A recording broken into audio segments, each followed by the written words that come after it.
मैं अभी बात कर रहा हूँ लोगों से और मेरा ये मन है कि मैं दौसा से फिर से चुनाव की बिल्कुल बचाऊंगा और दौसा से अपनी दावेदारी ठोकूंगा और दौसा से मैं लोकसभा का चुनाव निर्दलीय के रूप में लड़ूंगा, क्योंकि मुझे पार्टी ने निकाल रखा।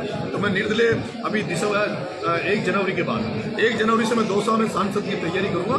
और जो पहले उधर के कार्यकर्ता यहाँ आए थे, मुझे लगता है कि छपरा के आसपास की जनता अगली बार दौसा के मैदान में प्रचार मेरे लिए प्रचार करने जाएगी। तो क्या फिर 17 साल के लिए आप छपरा में तैयारी करेंगे चुनाव की? बिल्कुल तैयारी के लिए नहीं, मैंने ये प्रण लिया है। 46,000 वोट मुझे 20 दिन के अंदर छपरा की जनता ने दिया है, उसने मेरे को भरोसा व्यक्त किया है। उस भरोसे को नरेश मीणा टूटने नहीं देगा। जहां कहीं भी कोई भी व्यक्ति को नरेश मीणा की जरूरत पड़ेगी, नरेश मीणा उनके साथ बिल्कुल खड़ा मिलेगा। जहां भी जिस तरह की मैंने अभी कई मेरे एक बार कोई बहन बेटियों का फोन आया कि भाई कोई शादी मेरे से जितना बन पड़ेगा। अभी मैं जैसे वो लोधा समाज में एक बच्ची थी जिसकी परीक्षा पढ़ाई छूट गई थी, मैं उस परिवार से भी मिलने जाऊंगा। जो मेरे से आर्थिक मदद होगी उस परिवार की मैं आर्थिक मदद करूँगा। मेरा ये मन है कि मैं गरीब से गरीब, कमजोर से कमजोर व्यक्ति जिसका कोई नहीं है, उसकी मदद करने के लिए नरेश मीणा आगे रहेगा। और मैं गरीबों के प्रति मेरे अंदर एक संवेदना है, वो समझना है मेरे, क्योंकि देखो बड़े लोगों के लिए बहुत सारे लोग होते हैं, उनके जेब जुगाड़ कुछ नहीं तो पैसे वालों की वजह से उनका काम हो जाता है। लेकिन गरीब यहाँ मैंने देखा छपरा छिबरों में जो गरीबी की हालात है, आज भी गांव में 70% मकान यहाँ कच्चे मकान दिखते हैं। आज भी कई गांव ऐसे जो 3-3 किलोमीटर से पानी लाते हैं मटके में भर के। ये हालात यहाँ है। मैं पूछना चाहता हूँ, अभी भी मैं प्रताप सिंह सिंघवी से विशेष आग्रह करूंगा कि प्रताप सिंह जी सिंघवी हो सकता है बीजेपी सरकार आ जाए, मंत्री भी बन जाए, तो ये जो 2-3 मुद्दे जो मैंने बताए, एक दो उनसे निवेदन करूंगा कि पक्षपातपूर्ण राजनीति नहीं करे, लोगों को दबाने डराने की राजनीति नहीं करे, मुकदमे लगाने की राजनीति नहीं करे। अगर उनको अच्छी राजनीति करनी है तो उनके ज्यादा वोट नहीं आए। आप समझ लीजिए कि अगर मैं चुनाव नहीं होता तो शायद करण सिंह जी 25,000 वोटों से चुनाव जीत जाते। इसलिए मैं कहना चाहता हूँ प्रताप सिंह सिंघवी को अपना आकलन करना चाहिए और मंथन करना चाहिए, चिंतन करना चाहिए कि उनकी ये जीत कोई बड़ी मायना जीत नहीं है। उनको थर्मल में यहाँ के युवाओं को रोजगार देना चाहिए। उनको जो नदी पार के जो मुआवजा मिल रहा है, जो वसुंधरा के एरिया में जो किसानों को मुआवजा मिल रहा है, वही प्रताप सिंह सिंघवी का एक चैलेंज है कि प्रताप सिंह सिंघवी को जो नदी के ओली तरफ जो डूब क्षेत्र में जो किसान आते हैं उनको मुआवजा दिलाना चाहिए। उनको जो बिजली की समस्या, भगवान ने ऊपर वाले ने बारिश करवा दी और इसलिए अभी बिजली के संकट खत्म हो गया होगा आज से, क्योंकि किसानों को बिजली की जरूरत नहीं है। लेकिन कुछ दिन बाद में यहाँ जो ग्रेड बने हुए हैं बिजली के, जितने भी तो किसानों को रात को लाइट नहीं देने दूंगा। तो यह फर्ज मुझे लगता है कि प्रताप सिंह सिंघवी को निभाना चाहिए। उनको जो मैंने मुद्दे बनाए, उन्होंने कोई मुद्दा नहीं था चुनाव में। प्रताप सिंह सिंघवी आज तक उसी मुद्दे की राजनीति की नहीं की। उन्होंने वो लास्ट में वो धनबल का प्रयोग करते हैं, पैसा बांट के वो एमएलए बन जाते हैं। ये इस बार भी हुआ। लास्ट में मेरे पास जो खबरें आई, उनके जो एजेंट थे, उनके जो सरपंच थे, जो जिला परिषद, जिस तरह की उन्होंने ठेकेदारी जो परंपरा जो गाँव में लगा रखी है, उस परंपरा के आधार पर वो चुनाव जीतते हैं। मैं उनसे निवेदन यही करूँगा कि जो आपने मुद्दे बनाए थे, यहाँ फैक्ट्री में बेरोजगार को रोजगार दे। एक ही व्यक्ति को पूरा जो थर्मल का पावर प्लांट उन्होंने दे रखा है। पराक्रम सिंह जी चित्रकेली के राजा साहब बताए, उन पराक्रम सिंह जी को उन्होंने ठेका दे रखा पूरा थर्मल को लूटने का, और उनकी पार्टनरशिप है। वहाँ की राख भी वो बेचते हैं, वहाँ के डंपर भी उड़ के चलते हैं, वहाँ पूरा जो कब्जा है उनका, फैक्ट्री का जो कब्जा है। मेरा निवेदन है कि उस कब्जे को हटा के यहाँ की जनता जो बेरोजगार है, जो गरीब लड़के हैं, उनके वहाँ मशीनें लगवाए, उनकी जेसीबी चलवाए, उनके डंपर चलवाए, उनको उसमें पार्टनरशिप उनको दे। जो बेरोजगार जो घूम रहा है, जो छपरा के जो आम लोग हैं, उनको उसमें निवेश दे। एक ही व्यक्ति को आप सारा छपरा को लुटने के लिए नहीं छोड़े। मेरा उनसे आग्रह है कि आप अपने जो चुंगल में जिन लोगों के चुंगल में आप उनसे निकले और जनता जनार्दन की सेवा करें। और धन्यवाद। बताएं।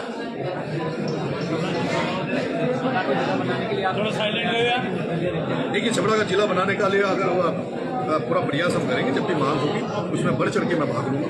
और नरेश मीणा आंदोलन की राजनीति से निकल के आया है और विपक्ष की भूमिका छपरा में निभाएंगे। और जहाँ भी जरूरत पड़ेगी, जहाँ भी जन आंदोलन की, उसमें जनता के साथ बैठेंगे। जहाँ धरना पे बैठना पड़ा धरने पे, सड़क पे उतरना पड़ा सड़क पे, कहीं थाने का घेराव करना थाने का घेराव करेंगे, कोई तहसील का घेराव करना, नरेश मीणा चुप नहीं बैठे। जिस तरह से किसान संकट समिति के माध्यम से नेता बनकर और देखिए, लूटा जा रहा है, वो जिन लोगों ने किसानों के नाम पर यहाँ दुकानें चला रखी थी, वो दलाल थे। वो उन्होंने ईमानदारी से नहीं किया। वो लोग क्या कहते थे, वो ये कहते थे कि हम पार्टियों के साथ नहीं जाएंगे। वो कहाँ थे पता है आपको? कहीं पे थे। जयनारायण जी के वोट नहीं आए, इसका मतलब क्या था? वो कहीं पार्टी में गए। उन्होंने कहीं पार्टी से उन्होंने व्यक्तिगत राजनीति करी। उन्होंने राजनीति, किसानों की राजनीति नहीं की। किसानों के मुद्दे में नरेश मीणा लड़ रहा था, निर्दलीय नरेश मीणा लड़ा। उनको नरेश मीणा के साथ आना चाहिए था। मेरे साथ कोई नहीं था। मेरे साथ छपरा की युवक था, छपरा का किसान था, आम जनता थी। मेरा चुनाव आम जनता के दम पे लड़ा। मेरे साथ कोई प्रतिष्ठित व्यक्ति नहीं था। अगर यहाँ पर कोई प्रतिष्ठित व्यक्ति थे तो मान सिंह जी धनौरिया थे। उधर छेपा बड़ौद में मेरे साथ कोई प्रतिष्ठित व्यक्ति था तो पूर्व प्रधान बाबूलाल जी खोड़ा, जो पूर्व प्रधान थे घासीलाल जी, कि 3 आदमियों के अलावा नरेश के साथ कोई प्रतिष्ठित व्यक्ति आपको नजर नहीं आया होगा। इसलिए मैं कहना चाहता हूँ वो बड़े बड़े बातें कर रहे थे किसान आंदोलन, और मैंने उनकी ताकत उस दिन देख ली। जिस दिन मैंने रेलवे ट्रैक पे ट्रैक्टर लेके चला मैं किसानों के लिए, उस दिन मैंने देख लिया तो जब छोड़ भागे थे वहाँ, वो लोग दम नहीं है। किसानों के लिए लड़ने के लिए मुकदमे भी खाने पड़ते हैं, जेल भी जाना पड़ता है। मेरे पे तो मुकदमे लगे, जेल गया हूँ और अभी भी रोज जेल जाने के लिए तैयार हूँ। किसानों के लिए नरेश मीणा पे राजस्थान में सबसे ज्यादा मुकदमे हैं। नरेश मीणा आज भी यहाँ किसानों के लिए, गरीबों के लिए, कोई हमालियों के लिए, कोई ठेले वालों के लिए, कोई टेम्पो चलाने वालों के लिए, जो गरीब है, जो बिल्कुल जिनको लगता है कि हमारा कोई नहीं है, वो जहाँ पुकारेंगे वहाँ नरेश मीणा को भीड़ की जरूरत नहीं है। नरेश मीणा को किसी की ताकत की जरूरत नहीं है। नरेश मीणा अकेला बहुत मजबूत है।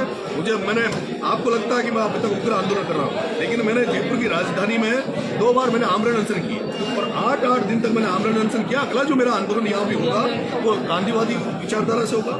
भूख हड़ताल पे बैठूंगा, आमरण अनशन पे बैठूंगा और जितनी भी समस्याएं होंगी वो दूर करवाएंगे। कुछ लोगों ने आप पर जातिवाद करते। देखिए, ये मेरा दुर्भाग्य है। ईश्वर ने, भगवान ने आपको माली बना दिया, आपको शायद कोई डॉक्टर बना दिया, किसी ने, ईश्वर ने किसी को जन्म दिया तो वो ईश्वर ने दिया है, हमारे बस में नहीं था।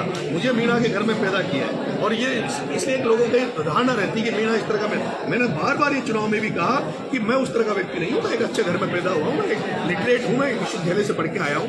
मेरे आज भी आपने नोटिस किया होगा। हाँ, ये बात जरूर है, चुनावी समय में कुछ ऐसे शब्द मैंने बोले वो उस समय चुनाव की जरूरत थी। जिस तरह से अमित शाह वो कहते हैं ना कि जुमले, वो एक जरूरत थी, लेकिन मैं उस तरह का व्यक्ति नहीं हूँ। मैं आम व्यक्ति हूँ। मेरा गरीबों के प्रति, दलितों के प्रति, पिछड़ों के प्रति मेरा ये राजनीति में मन है कि मैं सेवा भाव करने के लिए राजनीति में आया हूँ। मैं चाहता हूँ कि राजनीति में केवल सेवा को अपना उपक्रम बना के, सेवा को अपना वो बना के मैं राजनीति करूं। आज दिन तक मेरे पे पैसे का कोई 2 रुपये का कोई दाग नहीं है। और आप देख लो, जिस दिन मैं खड़ा हुआ 5 रुपये मेरे जेब में नहीं थे, लेकिन जिस तरह जनता ने चुनाव लड़ा, नरेश मीणा ने चुनाव नहीं लड़ा, जनता ने चुनाव लड़ा। और आज भी जनता जिस तरह से हौसला अफजाई कर रही है, आपने देखा होगा प्रत्याशी जब चुनाव हार के जब निकलता है तो उसको कोई गाड़ी वाले ड्राइवर मिलता है, केवल अकेला बनाता है तो कोई मिलता नहीं है। जब नरेश मीणा के चुनाव हारने के बाद भी जिस तरह का जन समर्थन नरेश मीणा को मिला, आज भी जिस तरह का छपरा में मैं अचानक आया हूँ, किसी से मैंने कोई फोन नहीं किया, किसी को मैंने बताया नहीं। मैंने कहा था मैं चाय की थैली में चाय पीने आ रहा हूँ और उसके बाद इस तरह के आप देख रहे हो जनता का आशीर्वाद, ये जनता का आशीर्वाद मेरे प्रति है और इसका मैं टूटने नहीं दूंगा। इस विश्वास को मैं टूटने नहीं दूंगा। इस विश्वास को बनाए रखेंगे और जनता की सेवा करेंगे। इनके भूमाफियाओं के खिलाफ आंदोलन जारी रहेगा। वो जो भी थे उनके खिलाफ आंदोलन जारी रहेगा। मैंने कहा ना, मैं मेरे रहते हुए किसी गरीब को लुटने नहीं दूंगा। मेरे रहते हुए 420 का मुकदमा है, पुलिस हम पे कार्रवाई तुरंत करती है। और जो चोर है, जो धर्मलों को खा रहे हैं, जिन पे 10-10 मुकदमे, उनके खिलाफ यहाँ कोई कार्रवाई नहीं होती। एक मध्य प्रदेश के आके यहाँ एक लड़के को उठा के ले जाते हैं, अपहरण करते हैं, उससे 1,20,000 रुपये ले जाते हैं, उस पर पुलिस कार्रवाई नहीं कर रही। वो जो यहाँ पे जो सीआई बैठा है, उससे ज्यादा भ्रष्टाचार राजस्थान में कोई भ्रष्ट मंत्री सीआई नहीं है। छुट्टनलाल जो मीणा जो सीआई बैठा है यहाँ, वो मेरी जाति का है, तो मेरी जाति का। लेकिन मैंने राजस्थान में कुछ छुट्टनलाल मीणा से भ्रष्ट पुलिस अफसर नहीं देखा। एक तो छुट्टनलाल मीणा भ्रष्ट है। अगर प्रताप सिंह सिंघवी के एमएलए बनने के बाद, मंत्री बनने के बाद अगर छुट्टनलाल मीणा यहाँ रहता है, इसका मतलब प्रताप सिंह सिंघवी का भी भ्रष्ट अधिकारियों को कहीं कहीं प्रत्यक्ष है। और मैंने देखा है ज्यादातर यहाँ भ्रष्टाचार उन्हीं लोगों का जो प्रताप सिंह सिंघवी के आसपास है। जैसे वो मैंने मंडल अध्यक्ष का कोई मैं तो आज तक जानता भी नहीं, और क्या नाम था, गेरा जी, सीपी गेरा जी क्या थे। इसलिए वो जो डिमांड है, आज भी मेरी डिमांड है। अभी हम एक बार लोगों से मैं मिलना चाहता हूँ, एक बार जनता का धन्यवाद देना चाहता हूँ, गाँव जाके, डाली जाके, जिन लोगों ने मुझे आशीर्वाद दिया है। एक बार मैं उनसे मुलाकातें करके, उनसे राम करके अपनी रणनीति बना के, क्योंकि आंदोलन के लिए, जन आंदोलन खड़ा करने के लिए एक बार जनता का विश्वास जीतना जरूरी है। ऐसा नहीं कि आप अकेले उस मुद्दे से कितने लोग जुड़े हुए हैं, कितने लोग उसको करवाना चाहते हैं। इस सारी चीज़ों को लेकर एक बड़ा मूवमेंट हम करेंगे, सारी समस्याओं को लेकर।